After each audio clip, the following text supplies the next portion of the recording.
Episode 7 is the one I've been looking forward to the most. Not only is it my favorite, but it's also Erica Henningsen's favorite, so I'm excited to see how good it is as a story.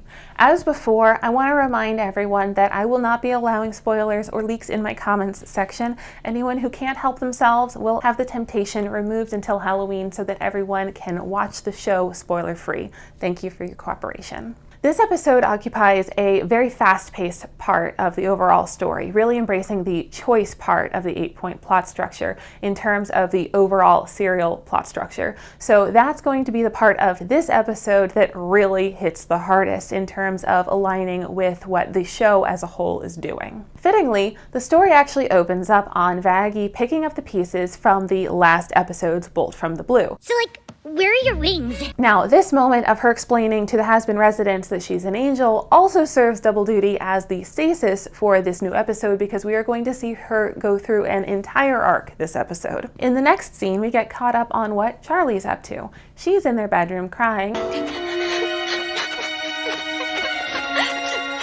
And Alistair comes in and starts needling her until he can successfully dangle information in front of her about how angels can be killed and get her to agree to a deal in which she trades a favor to Alistair in exchange for what he knows about how angels can be killed, which triggers the A-plot. Do we have a deal? Deal. Seeing that a deal is being made, Vaggie rushes upstairs and sees that there is nothing she can do about it but go along with Charlie's plan. Her B-plot is triggered by Charlie's ultimatum. We can talk later. Right now, we have a job to do. You with us? The quest for the A-plot sees Charlie trying to get help from Rosie in Cannibaltown. First, she tries pitching to Rosie, which works. What can I say? I like your moxie, girl. But doesn't recruit the army. Now, darling, you know I would do anything for my clients. But I can't exactly command all of Cannibaltown to follow someone else into battle. Now, don't get me wrong. They love carnage and bloodshed. But to get this group into line, you gotta win them over. Then she tries to give a speech, which doesn't go well. Sorry. My name's Charlie. Whoa! Meanwhile, the quest for the B-plot follows Vaggie making a similar pitch to Carmilla. She tries blackmail. Carmine, we need to speak. I know what you did on Extermination Day.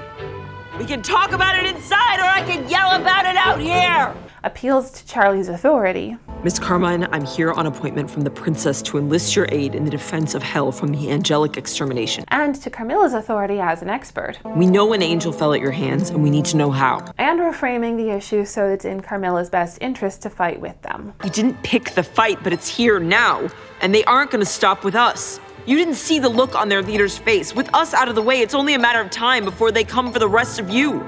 They won't stop until all of Hell is wiped out, so you can help us make a stand here together, or you can stand alone tomorrow, and what do you think your chances will be then? Vaggie's Bolt from the Blue comes first. Carmilla tests her fighting style to see if she's a strong enough fighter to consider backing by attacking her, seemingly out of nowhere. You're out of time. Angels attack quickly, viciously, and without mercy. You'll need to defend better than that. For Charlie, the Bolt from the Blue is her unraveling on stage and screaming at a heckler, completely unable to control herself, and Rosie pulling her off the stage. Fuck you old bitch! Okay, we'll be back after a brief intermission. It's worth noting that these are cut so that they're back to back, so that the pacing of the show stays very consistent feeling without a lot of backtracking through pieces of the story arc that had already been covered by another plot line. This makes for a very smooth watching experience. The next scene shows Carmilla telling Vaggie what she needs to do better if she's going to fight well enough to be worth backing. You need a different type of motivation, or there's no way that you can handle this. Prompting Vaggie's choice, which is to put down her anger and stop fighting against the people she hates and instead fights for the people she loves and the life she's built. At the end of the song, her wings manifest to symbolize her dedication to embrace love, and Carmilla remarks, Well, look at that.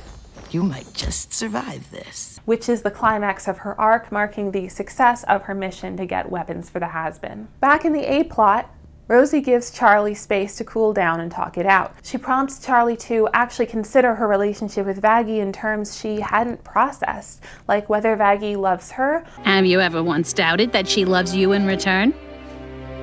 Or what she might be going through. It can be difficult to admit to things you're not proud of, especially if those things hurt the ones you love. She fucked up, sure. She's flawed, but hey, who down here isn't? Only when Charlie makes the choice to trust Vaggie's intentions and believe that their love is secure can she stand in front of the crowd and sing her recruiter song and get an army of cannibals to follow her back to the Hazbin and fight the angels. You'll form life-changing friendships with the folks along the way. And feast on all the angels you can eat. Okay. Great, let's go! The reversals happen at the same time. Charlie and Vaggie come home ready to love each other again. Charlie shows that she's forgiven Vaggie. Hold that thought. I got you a souvenir from Cannibal Town. Oh, Charlie. And in perhaps the best resolution of the show, the entire Hazbin crew readies themselves to fight for their home and their friends. You're still here. What? Do you think we're a bunch of pussies? I just got used to you guys. I ain't finding no new drinking buddies. I've named all the stains on the carpet. Now and spread. Well, looks like we have a lot of work to do. After analyzing this plot through the 8-point story structure, I'm even more apt than before to say that this is the best one. The journeys between the two characters feel evenly weighted with similar stakes. They also have similar work they need to do on themselves. The pacing is very clean with plot beats happening at the same time as each other all the way through. The resolution feels like a response to the stasis and a result of the quest cycles. It's very neatly done in a lot of ways, and of course it helps that the songs are both really catchy, but I'm getting ahead of myself. Song analysis starts in 2 weeks, and I'm going to be leading into the new season with a countdown of all season 1 songs.